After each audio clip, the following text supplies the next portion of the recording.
Continuing on, when the old goddess of Pessinus claimed to be the Mater Deum Optima Maxima, when Isis appeared as Mereonyma, a universal deity in 1,000 forms and under 1,000 names, but always unchanged, when Osiris himself assumed the qualifications of Deus Deorum Magnorum Potior and Meorum Summus et Summorum Maximus et Maximorum Regnator, and of Zeus Aeternus, when even every obscure Syrian Baal climbed to the top of Olympus, becoming Jupiter Optimus Maximus.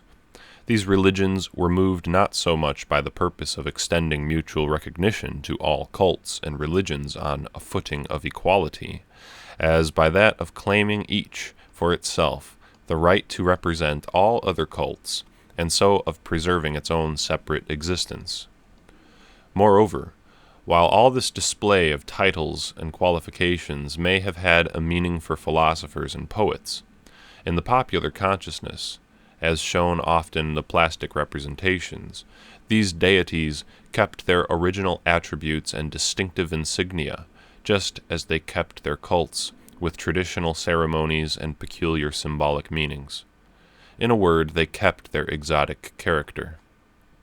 The internal conflict in each of these religions, between the national and racial traditions, connections, and characters on the one hand, on which they were built, and which could not be eliminated, and on the other hand, their aspirations and claim to universality, was complicated by another and still more important difficulty with which they were confronted.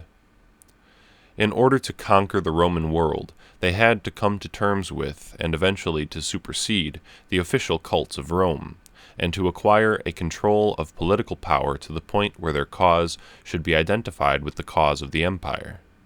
It was here that they failed, and finally met their doom. This view may seem preposterous in view of the whole history of imperial Rome during the first 3 centuries, and of the growing fondness of a large part of the Roman population for these foreign cults, which secured for themselves not only a conspicuous place in Roman religious life, but also the recognition and protection of the law, and at times an extravagant imperial favor, which reached its climax in the official proclamation of the Sol Invictus as the official religion of a seemingly orientalized empire. But in spite of this so-called orientalization of the monarchy, the politico-religious conception, which lay at the root of the whole Roman jus, and the political wisdom of Rome remained essentially Roman. This conception was that the res publica, the state, stood at the summit of all political and social as well as religious values. To this principle everything else had to subordinate itself, individuals and institutions, men and gods. Roman tolerance toward the religions of conquered peoples had its basis not only in the universally admitted principle that all religion was national in character, but also in the Roman politico-religious conception of the res publica.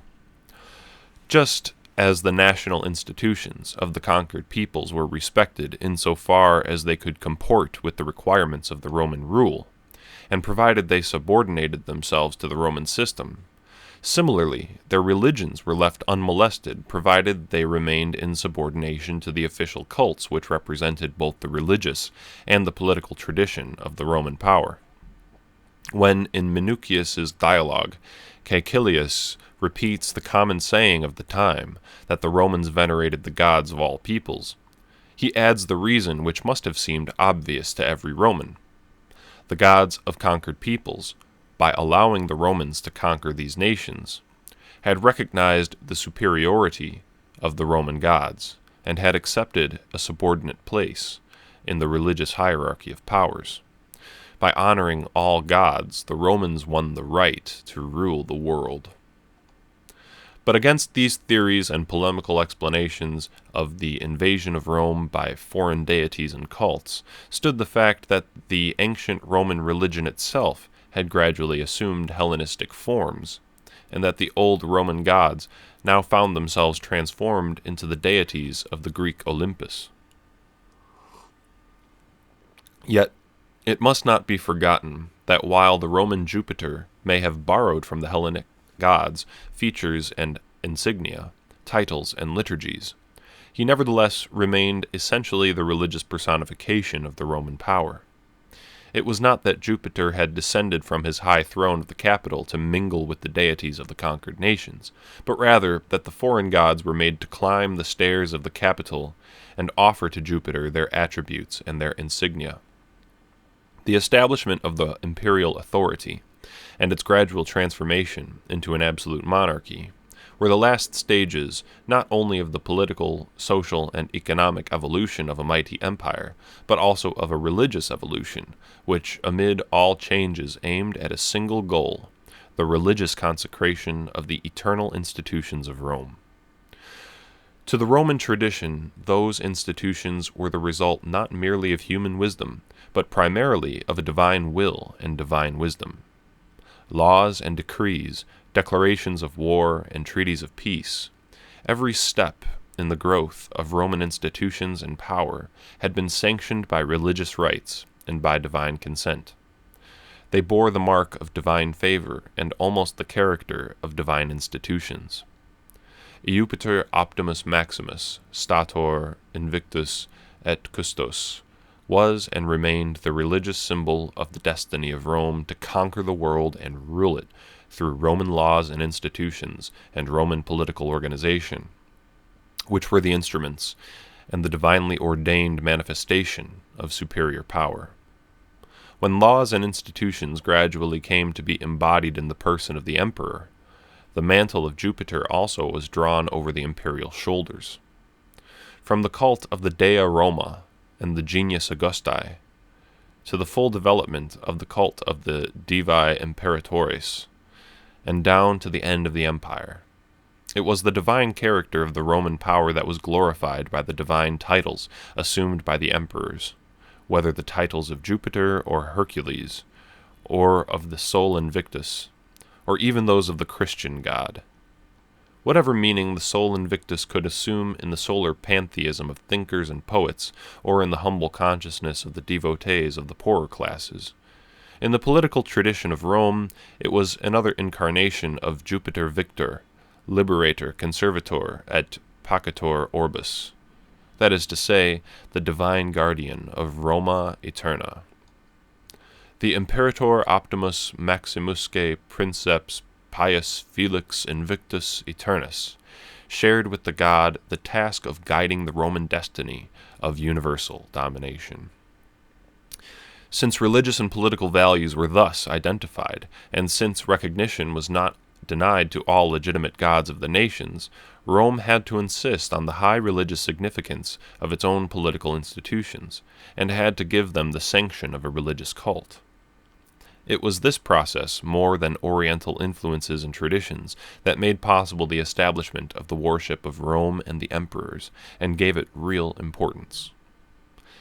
In the light of this conception, the Roman power did not concern itself with the multitude of gods worshipped by individuals or by groups and nations, so long as these remained within the limits of a specific religious experience, and did not attempt to give political content to their principles, or a political aspect to their organization and practices. But foreign religions in Rome and elsewhere, led by the logical implications of their mystical content, and the opportunities offered by racial mixture and racial contacts under the Roman administration, assumed more and more the character of religions claiming universality, and demanded the right of unlimited proselytizing. Rome, on the contrary, with its fixed conception of the national character of every religious cult, could conceive of religious universalism only in the form of a superimposition of the official religio-political cult of the state on all other cults. Furthermore, these religions, through their active and successful propaganda, had spread beyond national and racial boundaries, were interlocked and mingled together in the capital itself, with the result that a complicated system arose in which not only were religious interests at play, but social, political, and economic interests also had a prominent part. Under such circumstances, The principle of religious tolerance based on the national character of each religion lost all possibility of practical application and became a mere theory. The recourse to the legal fiction of adoption of a foreign deity by the Senate showed itself in process of time to be an imperfect solution, since it was susceptible of interpretation as a mere juxtaposition of Roman religious values and those of the conquered nations on the same level. It failed to emphasize the superior and absolute character of the religious side of the res publica in the Roman conception. A final solution was found in the cult of Rome, already practiced in the later republican times in the provinces, and of the genius of the emperor as two parts of a single indivisible whole, a cult that became the civic and religious duty of individuals and groups, official bodies and private associations, all over the empire. The cult of the emperors came to symbolize all that was Rome, and so grew to be the only link uniting the religions of the empire to the Roman tradition. Strange as it may seem, the imperial cult, which in its terminology and external form appeared a foreign importation having little in common with the Roman tradition, was in reality, in its spirit and its significance, it assumed in Roman law and political consciousness the ultimate logical transformation of the old conception, which assigned to the res publica Romana a unique place in the scale of human and divine values. Thus, two quite different conceptions of the supreme religious value, one which identified it with a definite entity of political and social character, and another which found it in a strictly individual mystical experience, were united by a common political allegiance.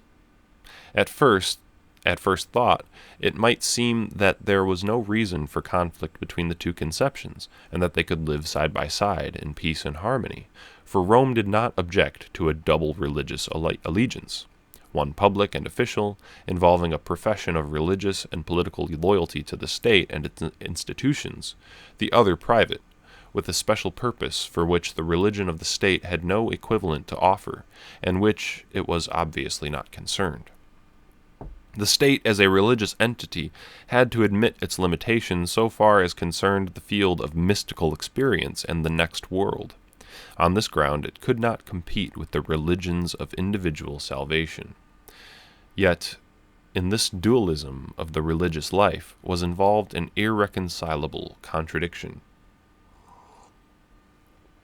The mystery religions and the cults, which under their influence assumed a similar form, had to adapt themselves to the fundamental politico-religious conception of the Roman tradition. They accepted the cult of the emperors as an integral part of their function and submitted to the limitations imposed upon them and to control by the political power. But this adaptation was only an external and artificial juxtaposition of heterogeneous elements, and virtually condemned all these cults and religions alike to remain forever within the limits of an individual experience, unable to express itself in any social or political program of life. Undoubtedly, those religions, if left to themselves, to the logical evolution of their principles and spiritual and mystical aspirations, could not have failed to reach the stage at which the fundamental idea of a religious dualism would have appeared to be radically wrong, checking all progress of the spirit and striking at the roots of the religious life itself. The current philosophical and ethical ideas, which were inevitably more and more permeating the mythical content and magical practices of the mysteries, necessarily created the consciousness that life and death, the individual and the community, cannot be put under the control of different divine powers or be judged by separate standards. It has been noticed that the mystery cults and religions of salvation, even in their Roman environment, lacked ethical teaching and content. They ignored character. Participation in their rites and experiences was the sole condition of salvation. In individual cases, high-minded men who had found in philosophy, particularly in Stoicism, a spiritual means of communion with God and spiritual ideals and motives of human life, when initiated into the mysteries, applied the ideas which they had brought with them to the rites and experiences of the new religion. But neither of these individual cases, nor any ethical reflection, succeeded in making virtue a requirement in the mystery salvations. This is quite true, but it is also undeniable that in the general progress of ideas, the tendency to introduce a moral element into the purification rites and a moral content into piety was strongly felt in mysteriosophic circles. As Cumont remarks, speaking of the mysteries of Isis, quote, "When a new ideal grew up in the popular conscience during the 2nd century, when the magicians themselves became pious and serious people, and were honored because of the dignity of their lives more than for their white linen robes, then the virtues of which the Egyptian priests enjoined the practice also became less external. Purity of heart, rather than cleanliness of the body, was demanded. But these tendencies never went beyond the stage of vague formulation.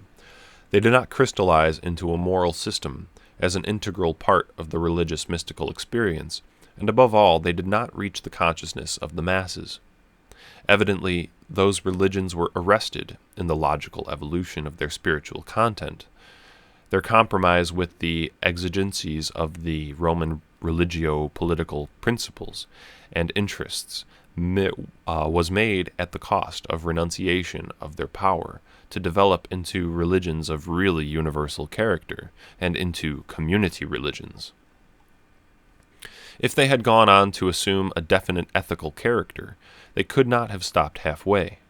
Their moral code would have been extended to embrace the whole activity of men, and salvation would have depended on character as the result of uniform principles of conduct applied in integral fashion to the whole of human life.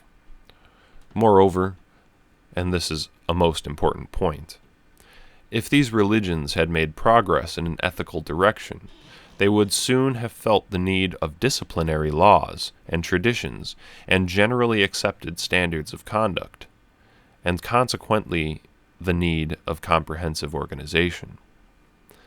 This would have been made necessary by their claim to be universal religions, and in order to carry on their ethical program and enforce these laws and traditions.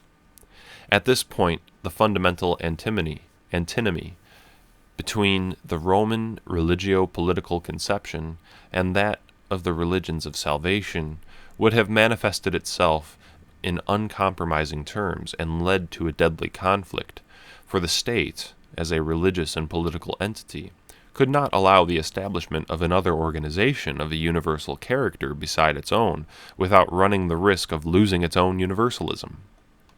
Thus, Rome, while it left all these religions free in their mystical and liturgical activities, at the same time prevented them from becoming churches, in the sense of autonomous organizations extending through the empire and bound together by a hierarchical and disciplinary unity. It is not necessary to deal here in detail with the internal organization of each of these various cults as practiced in Rome.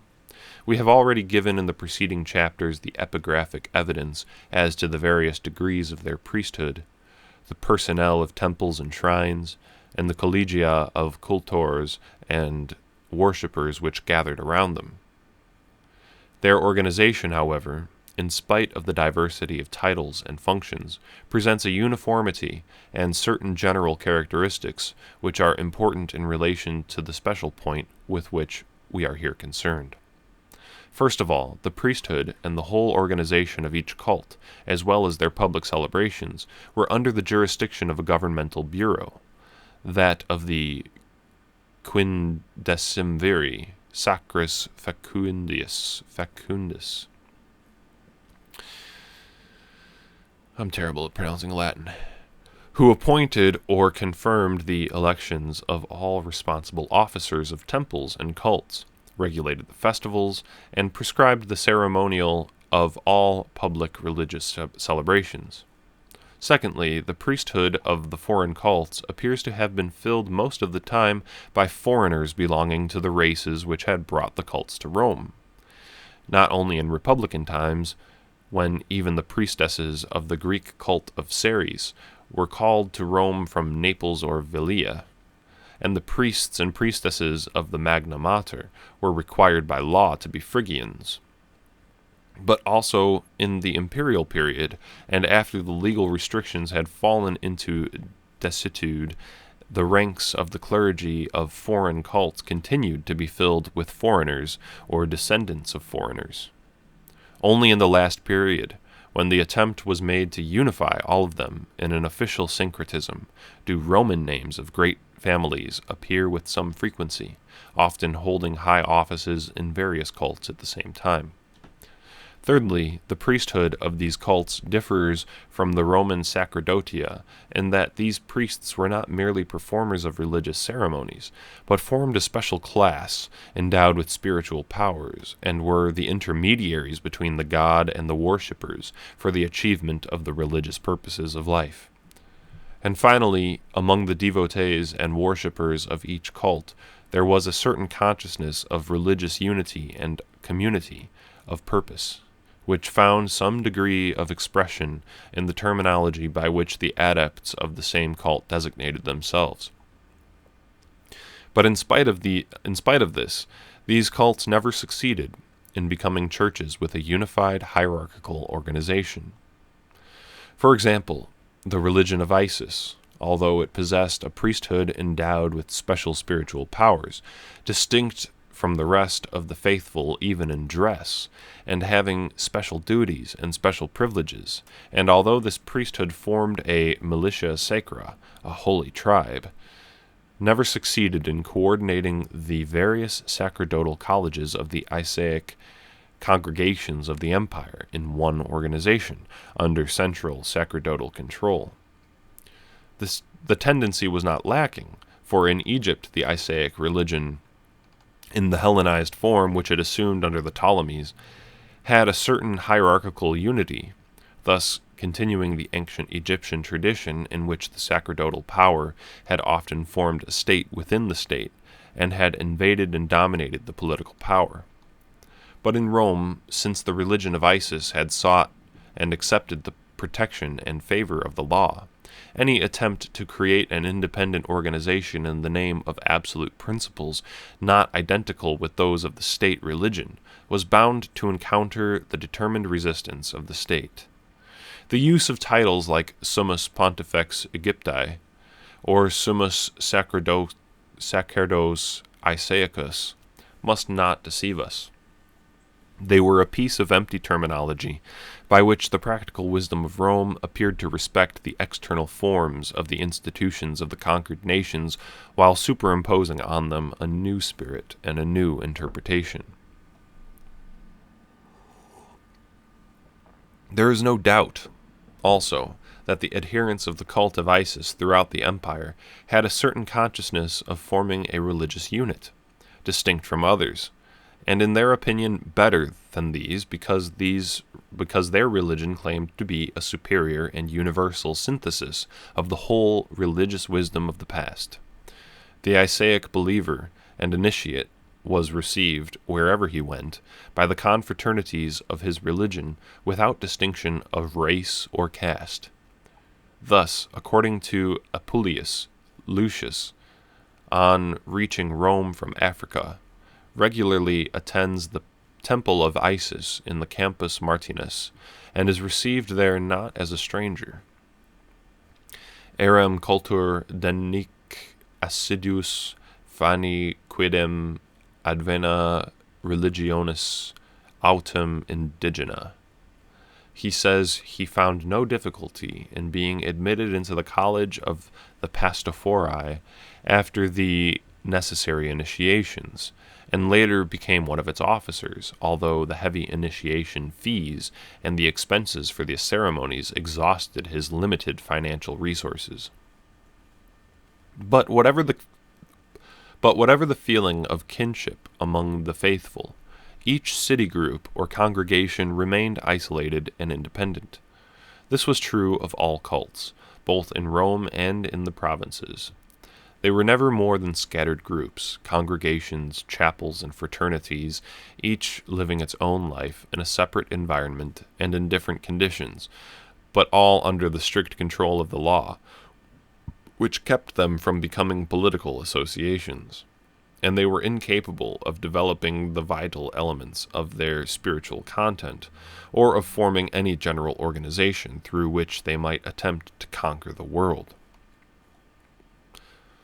All that they had in common was their cult of the emperor, the tangible sign of their humble submission to their religio-political Roman ideal. This bound them to their narrow individualism and prevented any social and political interpretation of their mystical experience. The history of religion in Rome was necessarily a parallel development to Roman political and social history. In the first stage, foreign religions, being religions of the Peregrini, were not disturbed, provided that they were practiced in private and in seclusion, apart from the social and religious life of the community. Otherwise, they were forbidden, and their devotees expelled. When they became religions of people conquered by Rome and subjugated to the Roman rule, their gods also brought to Rome by the immigrants gradually acquired right of citizenship in Rome, and their cults finally claimed the right to assume a public form. The transformation of the Republic into the Principate favored their claim, but at the same time brought them more and more under the control of the state. In that period, the early Roman Empire was still a conglomeration of nations maintaining ancient traditions and institutions under the supreme rule of Rome. All religions lived side by side in Rome itself, restrained by the general laws of association, and all alike bound to observe the official worship of the state as represented by the Capitoline gods, and the cult of Rome and the Caesars. With the transformation of the Principate into an absolute monarchy, and the higher importance assumed by the provinces in the general economic and military organization of the empire, foreign religions in Rome acquired a more definite official position, with rights and privileges formerly belonging only to the state religion. When the absolute monarchy developed further into a military despotism with many oriental features, the leveling policy which aimed at greater concentration and uniformity in the administrative system of the military autocracy suggested also a religious unification to add new strength to the political structure. The attempt to achieve such a unification through a syncretistic religion, which combined official cults and religions of salvation in the imperial worship of the Sol Invictus, failed, and then, finally, the state turned to Christianity, by means of which the unification was achieved. Why Christianity was destined to succeed where other religions had failed, and why the state, after having persecuted it for 3 centuries as an element of disintegration, turned to this very religion as a constructive and unifying force, is a problem that has been discussed and analyzed from every point of view, and with which we shall deal more directly elsewhere. But, as the conclusion of this survey of the religions of the immigrants in Rome, it is necessary to mention a few points relating to the problem.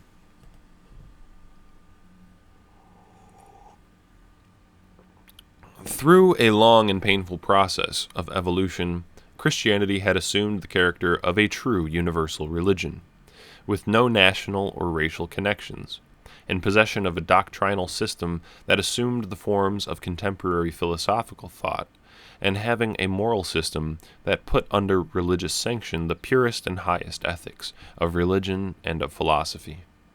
Finding only persecution instead of recognition, Christianity interpreted its own universalism in terms directly opposed to the Roman political and religious conception.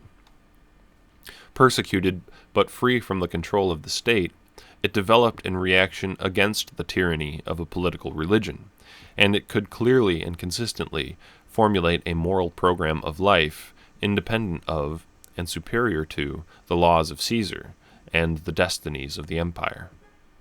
Above all, Christianity was able to develop its internal organization into a strong hierarchical unity, well knit together, trained to face conflicts and overcome obstacles, and ready to withstand the danger of being stifled or reduced to a merely passive role by the protection of Caesar when finally Caesar should grant it.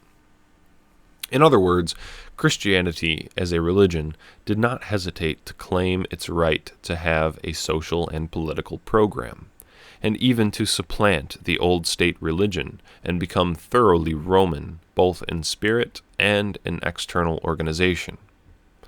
Since violence had failed to eliminate this dangerous competitor of the state in the claim for universal authority over all human activities, there was nothing left for the state but to seek its friendship and alliance. To turn the enemy into an ally was the obvious device of political wisdom, and the attempt was made to bring about a gradual absorption of Christian universalism into the universalism of the state, and to bind the church to the wheels of the government by bestowing privileges and protection upon the Christian religious organization. It was thus that Christianity entered its new career as the official Roman religion. But this point, and the whole problem of the Christian teaching and organization in the Roman environment, will receive further light from a brief survey of the Jewish community in Rome under the Empire. That is the end of the article. I'm sure it's kind of hard to follow if you're just listening, because this guy writes pretty complex sentences.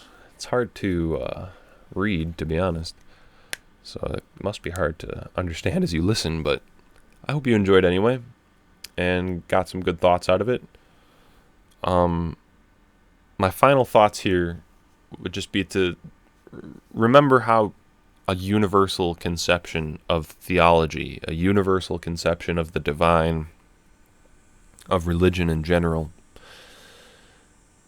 it is necessarily bound to lead logically to a universal state, as this guy's saying in this article.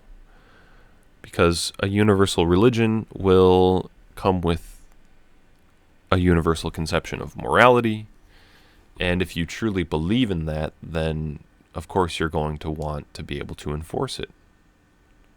Otherwise, it's not really morality. It's more like just your personal opinion or preferences, and that's not how believers see their own morals. So, universalism and globalism,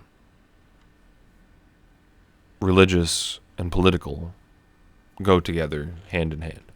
And the other interesting thing is this idea that under a universal state system, a bunch of competing religions and cults are allowed to survive as long as they recognize the supreme authority of the state itself and don't challenge the state.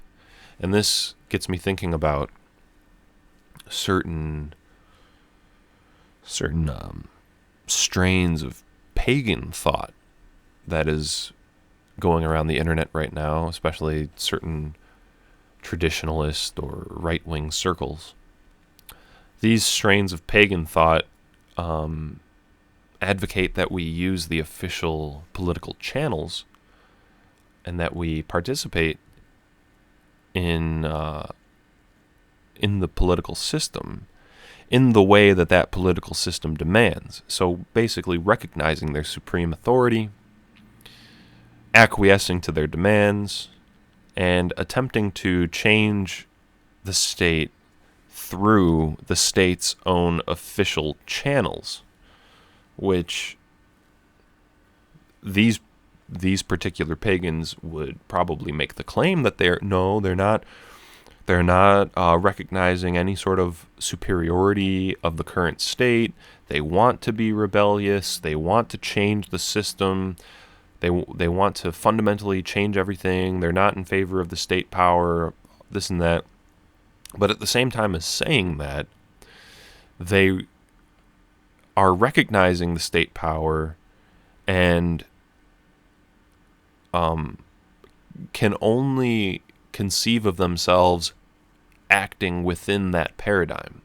They can only conceive of change occurring by submitting to the official channels of state power and using their official processes of voting and getting people elected into office and this and that. That is essentially recognizing the superiority, the ultimate authority of the state itself. Whereas people like, I would say, Varg, people like myself, say that we should be operating in total parallel to the state. We shouldn't be trying to operate within their paradigm, but to create our own paradigm. And that's really what challenges political authority, because it's essentially setting up our own independent political authorities, quote unquote, and our own independent communities where we would institute our own disciplinary institutions, so to speak, and our own values and our own political institutions, so to speak, in a very rudimentary way. If we do in the future end up congregating and creating our own communities and becoming self-sufficient, that is a genuine challenge to the political, social, and economic system that currently rules our lives. And that system is, just to remind everyone, still deeply religious. And it still sees itself very much like the Romans saw themselves, which was that it is their destiny to bring their control, their moral system, their values of mixing all peoples, binding everyone into one human race under one political system, worshiping one vision of the divine. That's what still exists today. And don't you ever forget it. Thank you for watching.